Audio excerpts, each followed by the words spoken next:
Texas, 1944. The sun hammered down on Camp Hereford like molten brass, turning the parade ground into waves of shimmering heat.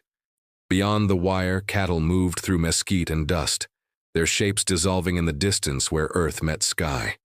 Inside the fence, 300 German prisoners stood in formation, their Afrika Korps uniforms faded to ghosts of sand and war.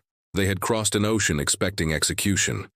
Instead, they found something far more dangerous to their hatred.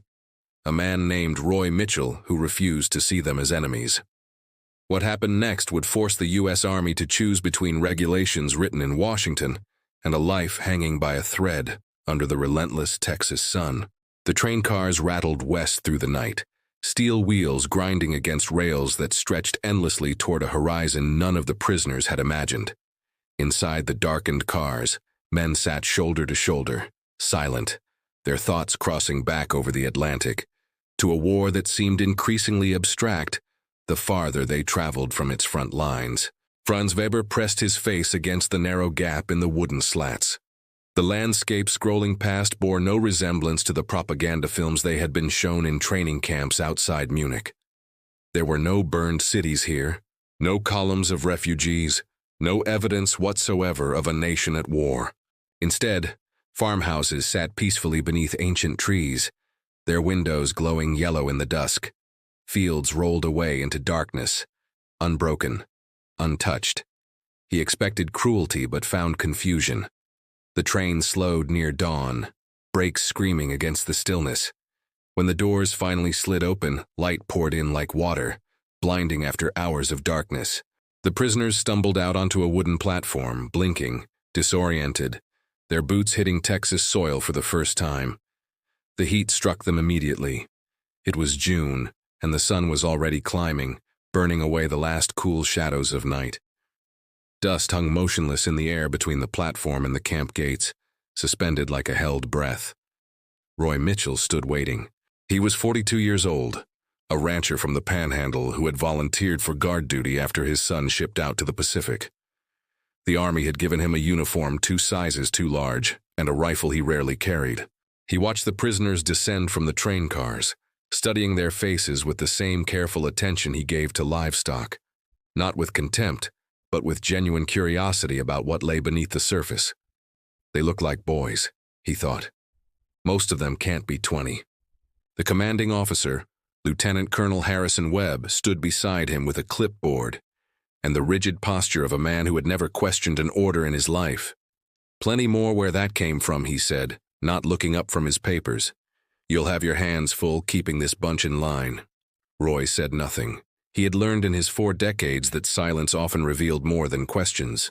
The prisoners formed ragged columns as guards shouted instructions in fractured German. They shuffled forward through the gates of Camp Hereford, past towers where sentries watched with bored vigilance, past administrative buildings where typewriters clattered behind screened windows, past the mess hall where the smell of bacon and coffee drifted out like a promise or a mockery, depending on what a man believed about his captors. Franz Weber walked in the middle of the formation, his eyes taking in every detail. The barracks were wooden, painted white, cleaner than any building he had seen in the last year of war. The parade ground was raked smooth, almost obsessively so. American flags snapped in the hot wind atop poles that seemed impossibly tall against the enormous sky. This was not the America they had been taught to expect. The propaganda had been thorough and systematic. From the moment Franz Weber joined the Hitler Youth at age 12, he had been taught that Americans were mongrels, a weak and decadent people whose racial mixing had created a society without discipline, without honor, without the will to fight for anything meaningful. He remembered the films shown in the recruitment hall in Stuttgart. American soldiers depicted as cowards who surrendered at the first sign of danger. American civilians shown as obese and lazy, concerned only with jazz music and Hollywood trivialities while the world burned. American democracy portrayed as Jewish-controlled chaos that would inevitably collapse under its own contradictions. The instructors had been explicit. If you are captured, expect torture. The Americans show mercy to no one. They are savages beneath their veneer of civilization.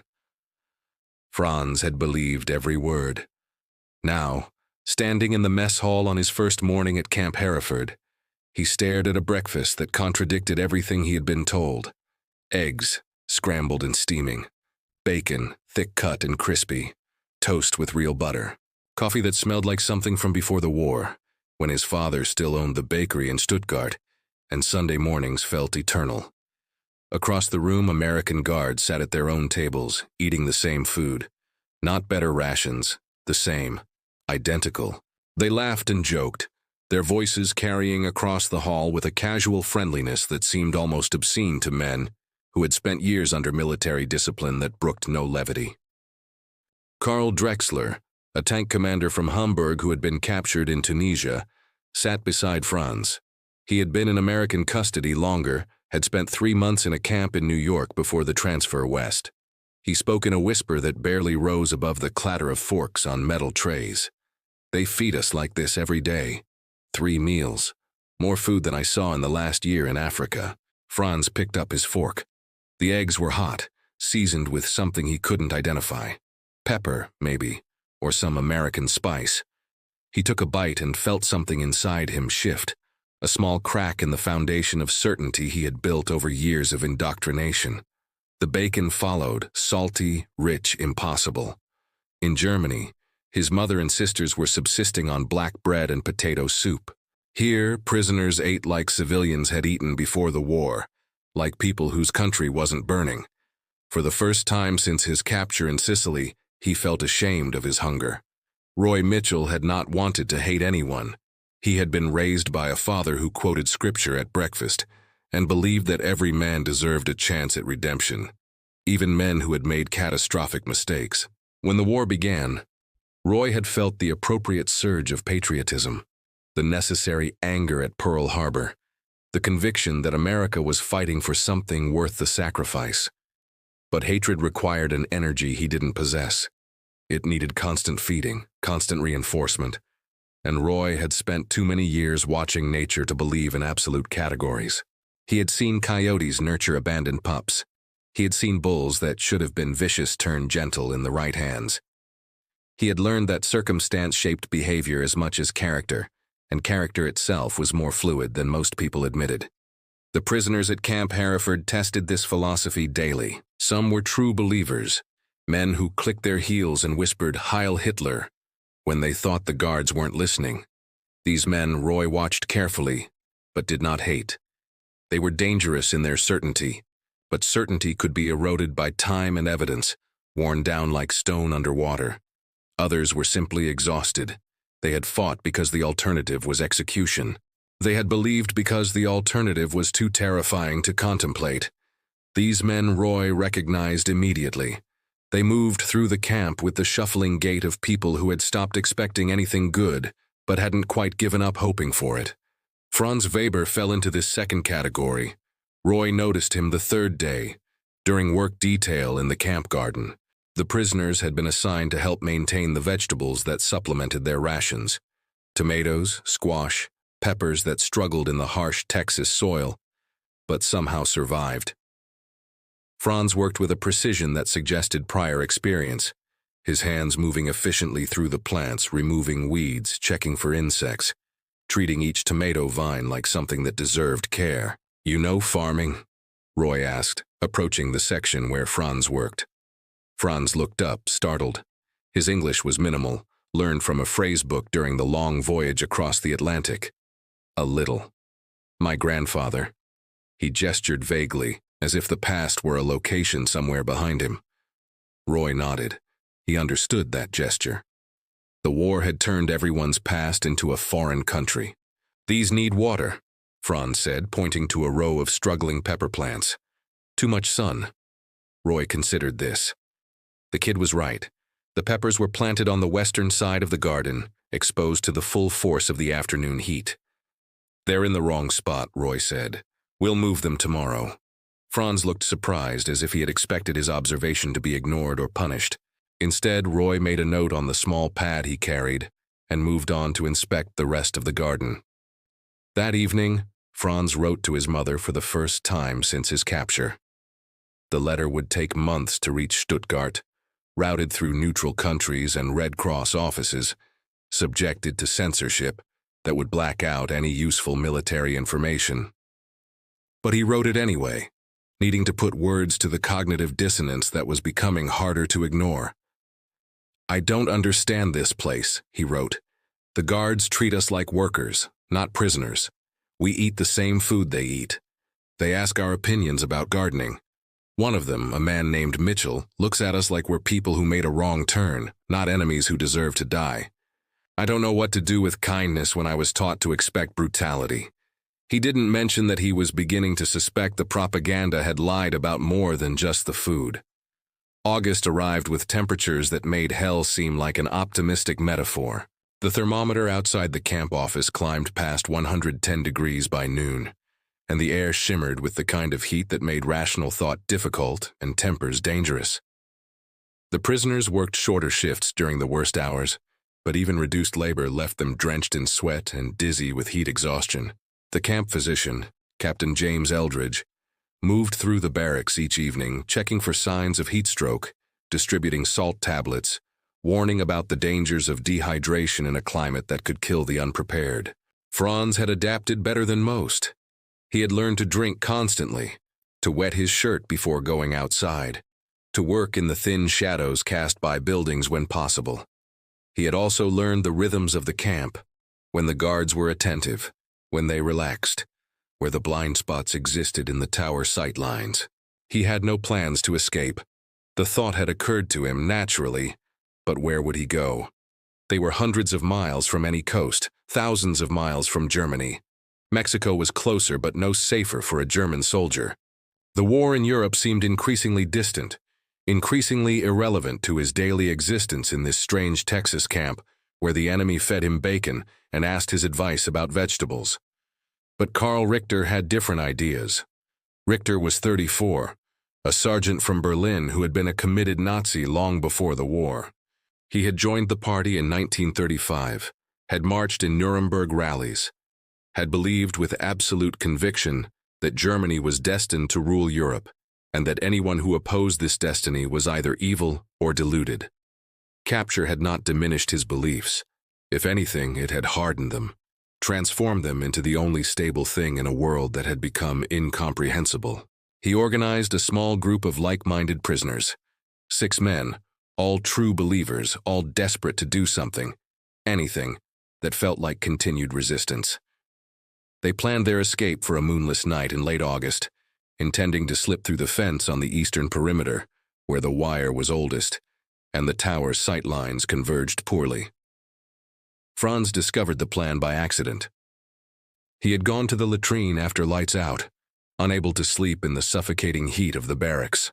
On his way back, he heard voices from behind the laundry building, low, urgent, speaking in rapid German. He pressed himself against the wall, listening. Richter's voice was unmistakable. "We go Thursday. Bring nothing that will make noise. If anyone tries to stop us, we fight." Another voice, younger. "And then what? Where do we go?" Richter's response was pure ideology. "We find a way back to Germany. We continue the fight.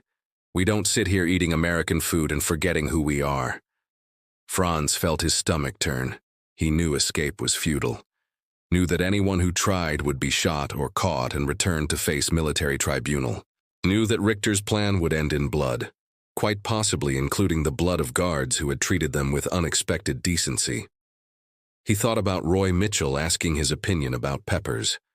Thought about the guards who joked during breakfast, who called the prisoners by their first names when they could pronounce them, who had started teaching some of them basic English in the evenings when the heat finally broke.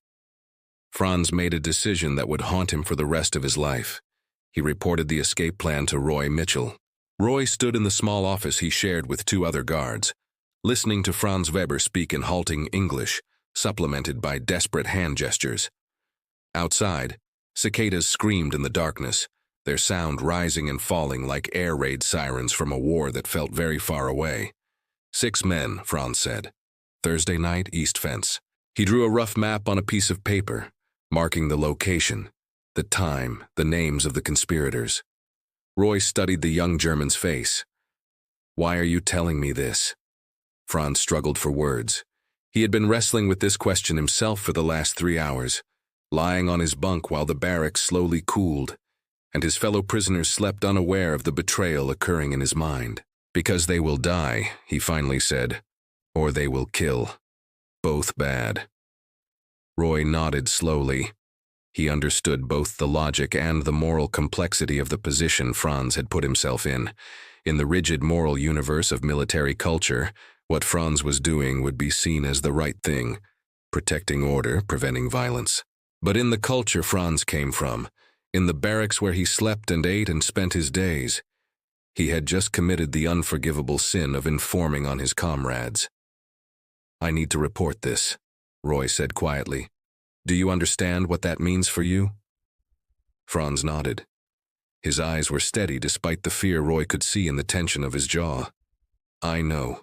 What Roy did next violated several Army regulations and probably should have cost him his position. Instead of immediately reporting the escape plan to Lieutenant Colonel Webb, he spent the rest of that night thinking. He sat on the porch of his small quarters, smoking cigarettes he had quit 3 years earlier, watching stars emerge in impossible quantities across the Texas sky. The obvious course was clear. Report the plan, increase security. Catch the would-be escapees in the act or prevent the attempt entirely. Transfer the conspirators to a higher security facility. Move on. But Roy had spent enough time around the prisoners to understand the social dynamics at play. If Franz's role became known, his life in the camp would become intolerable. The true believers would mark him as a traitor. Even the moderate prisoners, the exhausted ones who just wanted the war to end, would view him with suspicion. He would be isolated, possibly targeted for violence, certainly condemned to live as a pariah among men from whom he had no escape.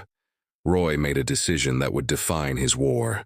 He reported the escape plan but attributed the information to enhanced security observations, rather than to a specific informant. He personally volunteered to increase patrols on the eastern perimeter, ensuring that he would be the one present if the escape attempt occurred. And he quietly arranged for Franz Weber to be transferred to a different work detail, one that kept him away from Richter's group and out of the barracks during the critical hours when tensions would run highest. Thursday came with temperatures still hovering near 100 degrees even after sunset. Roy walked the eastern perimeter at midnight, his boots crunching on gravel, his hand resting on the pistol he rarely wore but had strapped on tonight with grim necessity. The fence appeared exactly as Franz had described, a section where the wire was older, where the posts had begun to lean slightly inward, where the tower sight lines converged in a way that created a narrow corridor of reduced visibility. Roy positioned himself in shadow and waited. They came at 12:45, moving in single file through the darkness between barracks, their shapes barely visible against the ambient light from distant buildings. Richter led, followed by 5 others, whose names Roy had memorized from Franz's list: Miller, Schneider, Koch, Bauer, and a young kid named Peter, who couldn't be more than 18. Roy watched them approach the fence. They moved with military precision, each man knowing his role, carrying wire cutters stolen from the maintenance shed, wearing dark clothes that blended into the night. They had planned well, had chosen their moment carefully, had done everything right except account for the one variable that made all their preparation meaningless. They had been betrayed by someone who cared whether they lived or died. Roy stepped out of the shadows when Richter was 3 feet from the fence. "Stop right there," he said quietly. His hand was on his pistol, but he hadn't drawn it. "Don't make this worse than it has to be." Richter froze. Behind him, the other 5 prisoners scattered like startled cattle, running in different directions, their planned coordination dissolving instantly into panic. Roy heard boots pounding on the other side of the camp as the tower guards finally noticed the commotion and began responding. Only Richter remained still. He stood with his back to Roy, his hands at his sides, his whole body radiating a fury that had nowhere to go. "Turn around," Roy said. "Hands where I can see them." Richter turned slowly. His face in the dim light was a mask of cold hatred. "You knew." Roy nodded. "We knew." Richter's eyes narrowed. "Who told you?" "Nobody told me anything." Roy kept his voice neutral, factual. We've been watching you for days. You weren't as careful as you thought. This was the lie that would save Franz Weber's life. Roy delivered it with the same calm certainty he used when explaining ranch work to hired hands, when settling disputes between neighbors, when doing any of the small acts of everyday mercy that constituted his understanding of what a decent man owed to the world. Richter studied him for a long moment, then spat on the ground between them. "You Americans," he said in English that was better than he had previously revealed. "You think you can make us forget who we are with your bacon and your kindness. You think you can break us with comfort." Roy looked at him with something approaching sadness. "I don't want to break anybody. I just don't want anybody dying over something this pointless. What happened next would be debated in official reports for months." Richter lunged forward, not toward the fence. That would have been logical, a last desperate attempt at freedom. Instead, he lunged toward Roy, his hand reaching for the pistol at Roy's belt. His face twisted with the kind of rage that comes from having one's world view systematically dismantled over months of cognitive dissonance and denied certainty. Roy reacted on instinct, years of ranch work translating into muscle memory faster than thought. He stepped back, his hand catching Richter's wrist, his other hand coming up to block. They grappled for 3 seconds that felt infinite, breath coming in gasps, boots scraping on gravel, the pistol between them like a magnetic pole around which everything else orbited. The gun went off. The sound was enormous in the desert silence, echoing off buildings, causing shouts from the towers, bringing guards running from every direction. Both men staggered backward, neither immediately sure who had been hit or if the bullet had gone wild into the darkness. Roy looked down and saw blood spreading across his uniform shirt, black in the dim light, warm and wet and entirely unexpected. Richter stood frozen, the smoking pistol in his hand, his face transformed from rage to horror in the space of a heartbeat. He dropped the weapon like it had burned him, his mouth opening and closing soundlessly. Roy sat down hard, his back against the fence post. The wound was in his left side, just below the ribs, burning with an intensity that made his vision blur. Around him, the camp erupted into chaos. Sirens wailing, boots pounding, voices shouting commands in English and German, the whole carefully maintained order of the place dissolving into its component parts of fear and violence and ancient human responses to blood. But Roy's attention remained fixed on Richter, who stood paralyzed 3 feet away, staring at his own hands like they belonged to someone else. "Go on," Roy said quietly. He nodded toward the fence. "You got maybe 10 seconds before they get here. Go." Richter didn't move. He looked at Roy, at the blood, at the hole cut in the fence behind him, at the darkness beyond that represented freedom or death or some uncertain mixture of both. "Go," Roy said again, louder now, using the voice he reserved for stubborn animals that refused to move. "Get out of here." But Richter knelt down instead. He pulled off his own shirt and pressed it against Roy's wound, his hands shaking, his face pale even in the darkness. "Hilfe!" he shouted toward the running guards. "Help! He needs help!" The guards arrived in force, separating the 2 men, calling for the camp physician, restoring order with the efficiency of men trained for exactly this scenario. Lieutenant Colonel Webb appeared in his nightclothes, his face rigid with the kind of fury that comes from having a quiet post suddenly transform into an incident that will require extensive paperwork and explanations to superiors in Washington. Through the confusion and pain, Roy watched them take Richter away, watched the young German look back over his shoulder, his eyes meeting Roy's for one last moment of mutual recognition. 2 men who had crossed a boundary neither had expected to encounter, who had found themselves on opposite sides of a moment that revealed the insufficiency of sides. Captain James Eldridge worked on Roy Mitchell for 2 hours in the camp infirmary, removing the bullet that had lodged near his spine, cleaning the wound channel, stitching tissue back together with practiced efficiency, while nurses held lamps and passed instruments, and Roy drifted in and out of consciousness under morphine that made the ceiling tiles swim like clouds.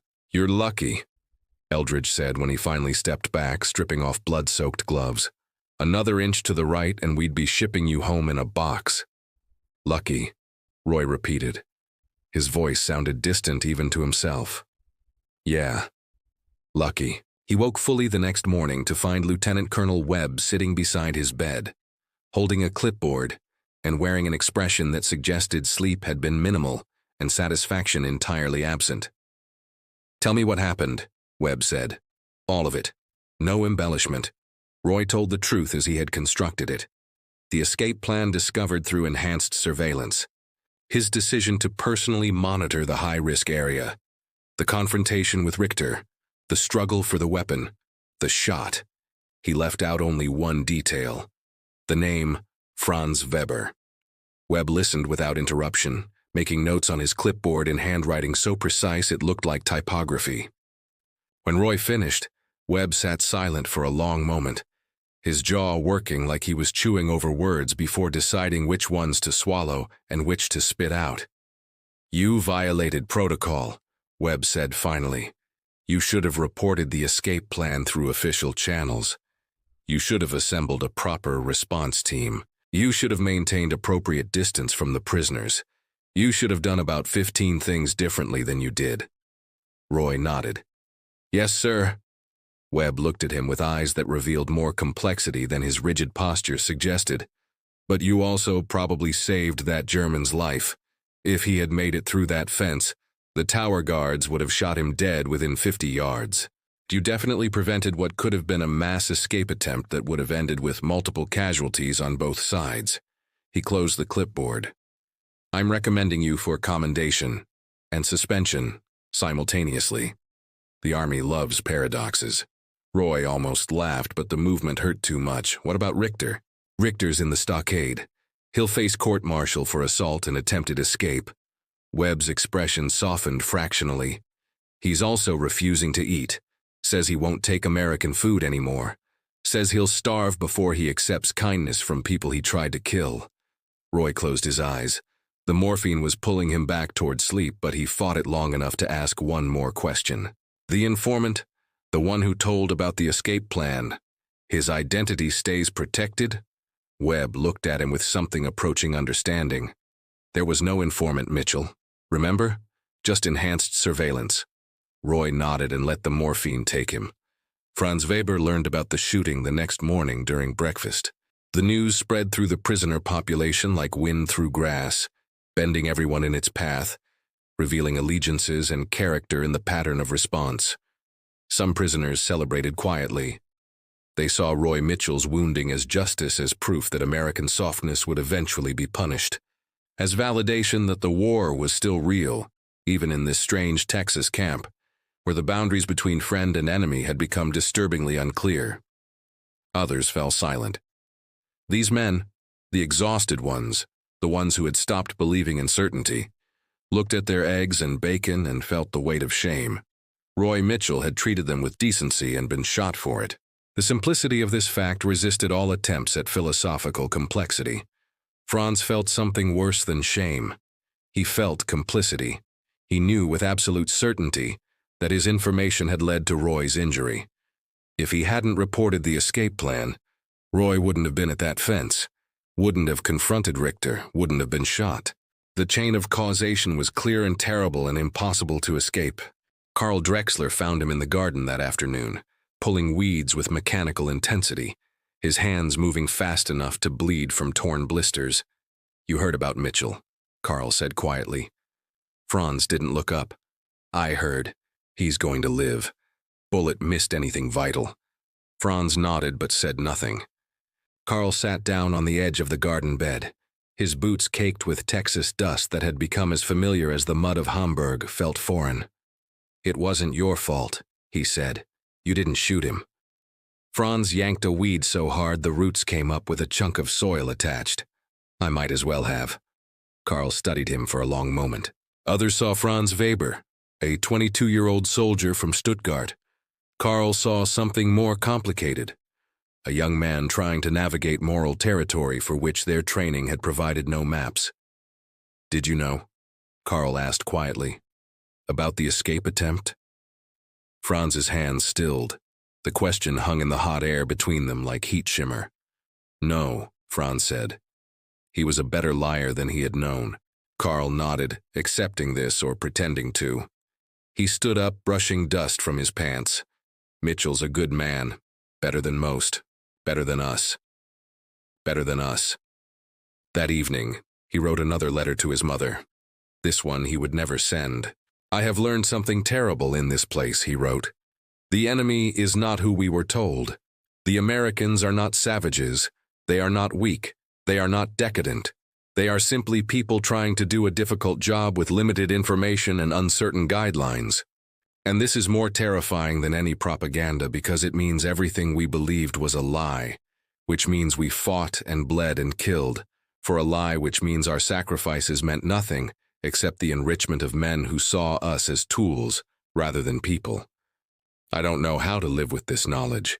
I don't know how to go home to Germany and pretend I still believe things I now know are false.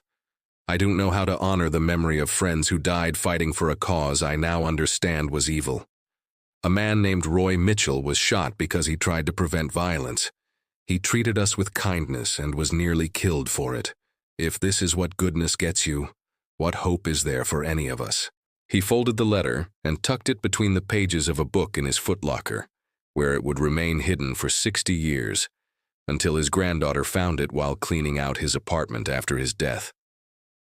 Roy spent 3 weeks in the camp infirmary.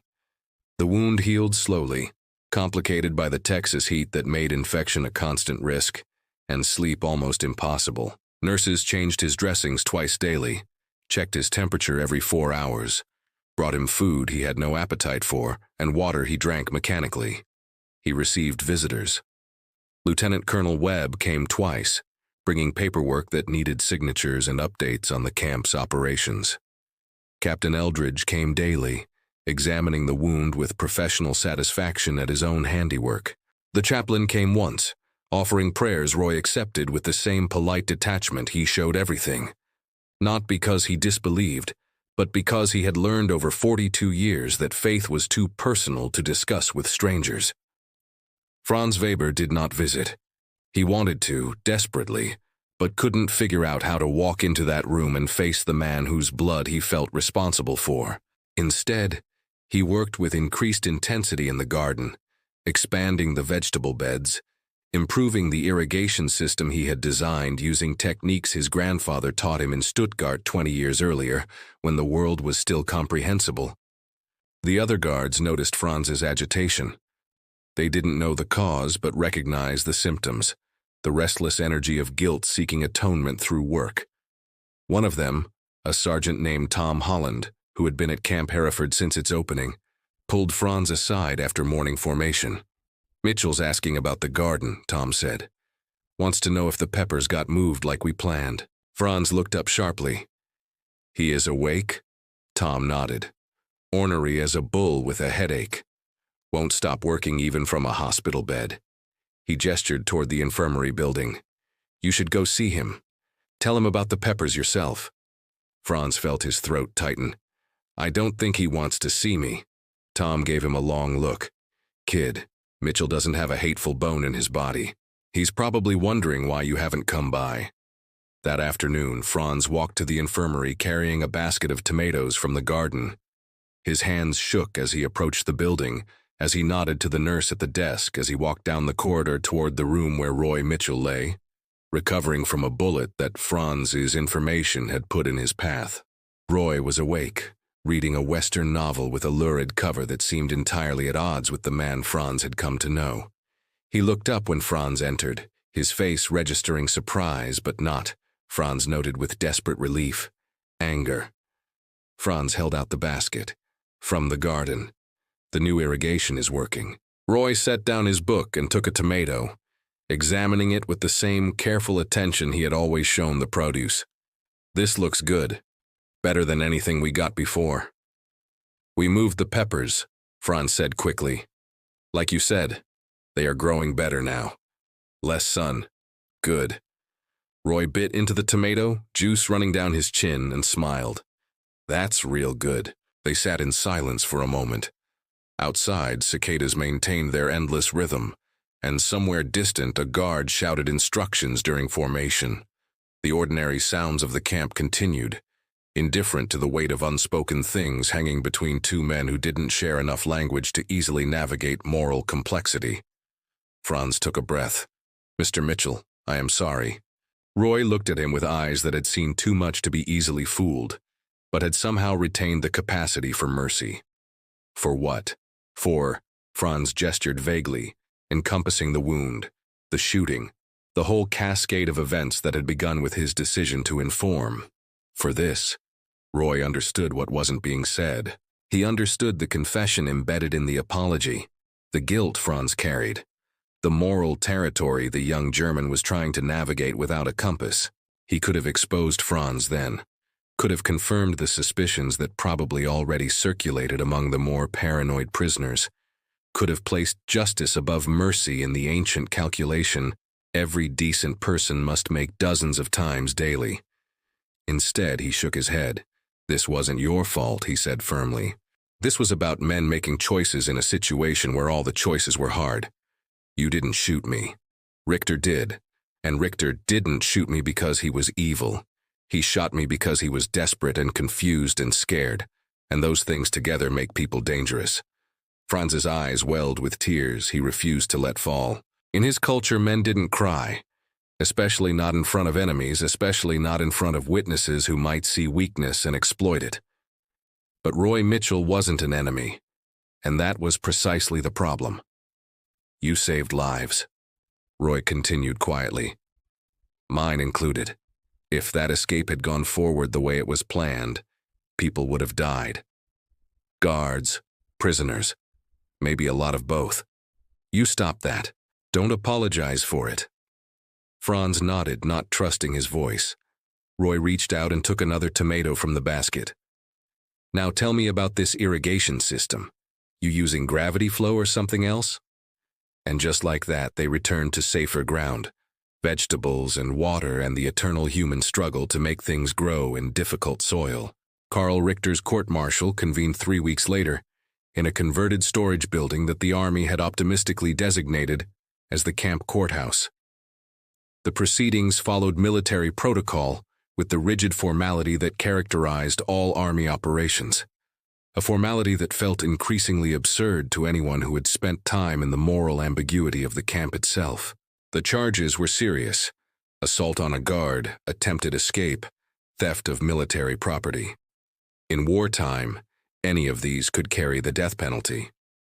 The prosecution, led by a captain fresh from law school and untested in actual combat, argued for maximum punishment. Richter had violated the rules of war, had endangered American lives, had proven himself unworthy of the lenient treatment the Geneva Conventions required. The defense, appointed rather than chosen, was handled by a weary major named Phillips, who had been defending prisoners since 1942, and had developed the exhausted cynicism of a man who wins rarely and celebrates never. He argued diminished capacity, the strain of capture, the confusion of captivity, the psychological pressure of being held in a place where the enemy treated you better than your own officers ever had. Roy Mitchell was called as a witness. He walked into the makeshift courtroom on crutches, still pale from blood loss but steady enough to take the oath and tell his story. The prosecutor led him through a careful recitation of events: the discovery of the escape plan, the confrontation, the struggle, the shot. Everything precise and factual and stripped of the moral complexity that made it meaningful. Then came cross-examination.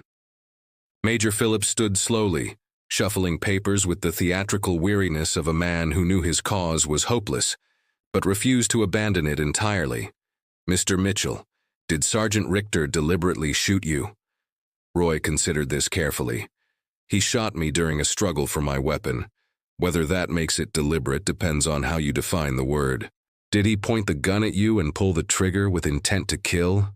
"No. We were fighting for control of the weapon when it discharged." Phillips nodded. "And after the shooting, what did Sergeant Richter do?" Roy looked directly at Richter, who sat at the defense table staring at his hands with the focused intensity of a man trying to disappear into himself. "He tried to help me, pressed his shirt against the wound, called for help." The courtroom stirred. This wasn't the behavior of a homicidal prisoner, and everyone present knew it. Mr. Mitchell, would you say Sergeant Richter intended to kill you? Roy took a long breath. No. I would say he intended to escape, and things went wrong in a way neither of us wanted or expected. Philip sat down with the satisfaction of a man who had accomplished something small but meaningful. The prosecution objected strenuously to this characterization, arguing that intent should be judged by actions rather than outcomes, but the damage was done. Roy Mitchell, the actual victim, had testified in defense of his attacker. The verdict came down 3 days later, guilty on all charges but with a sentence far lighter than the prosecution had sought. 5 years additional imprisonment after the war's conclusion, to be served in a military prison rather than executed as the prosecutor had demanded. Richter received the news without visible emotion. He was led from the courtroom in shackles, his future reduced to a series of concrete certainties.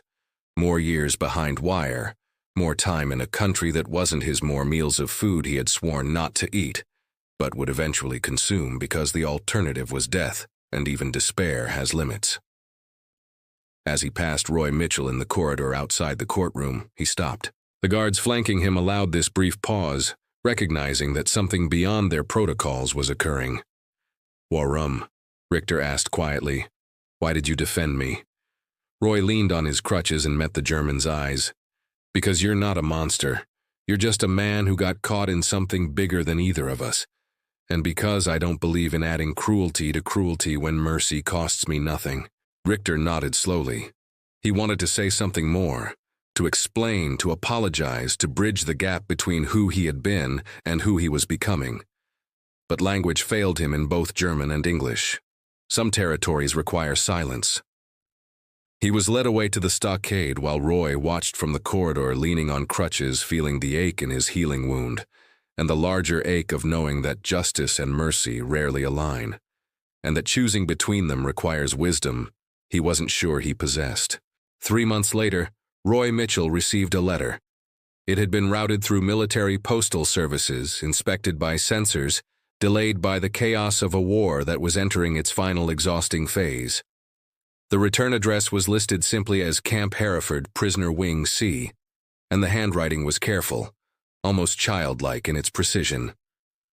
Roy opened it in his quarters on an evening when the heat had finally broken, and the first cool air of autumn moved through the camp like a rumor of better things to come. "Dear Mr. Mitchell, I am writing to tell you something I should have said months ago. When I came to this camp, I believed Americans were savages.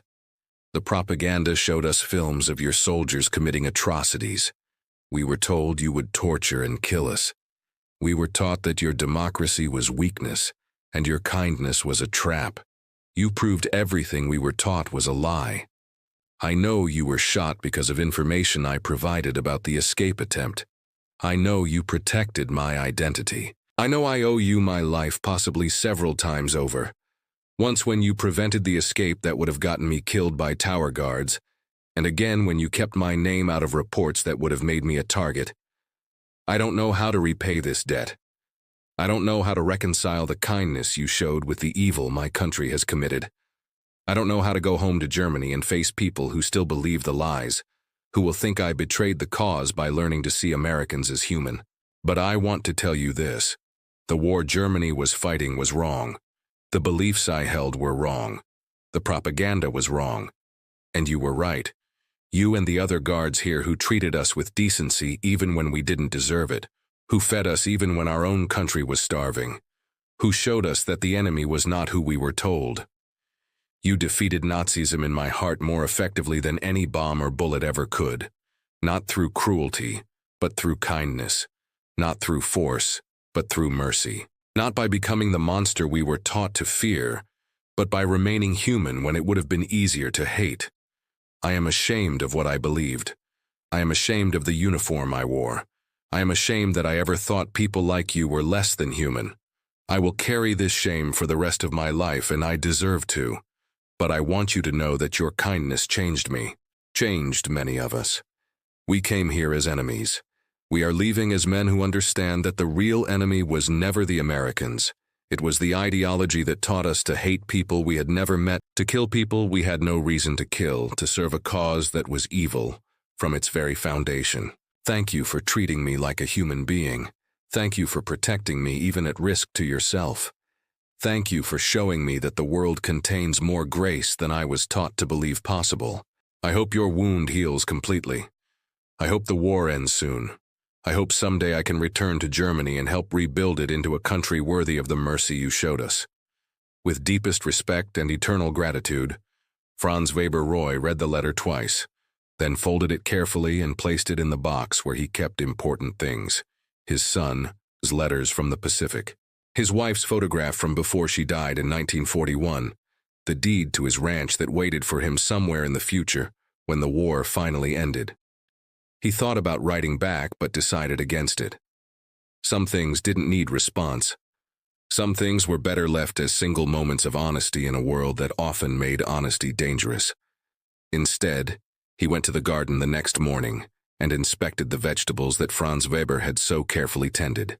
The tomatoes were heavy on their vines, the peppers thriving in their new location, the whole enterprise flourishing under care that came from understanding rather than obligation.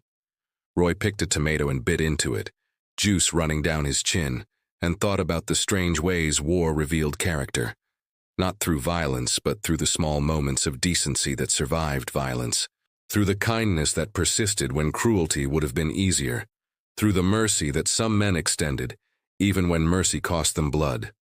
The war would end in 7 months. Germany would fall. The prisoners would be repatriated. Camp Hereford would close, its buildings repurposed or demolished, its history reduced to footnotes in military archives that few people would ever read. But Roy Mitchell would remember.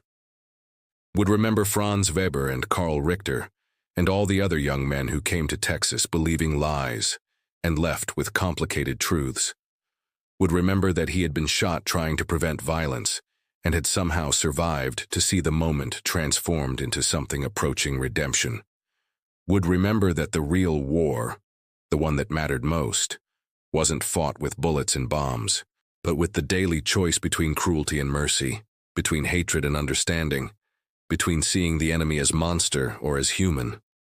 He had chosen mercy, had paid for it with blood and pain and months of recovery, and standing in the garden on that cooling autumn morning, tasting a tomato grown by a former enemy who had become something else entirely, Roy Mitchell believed it had been worth it.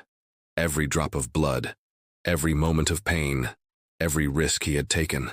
All of it worth it to prove that kindness could survive even war's deliberate attempt to murder it.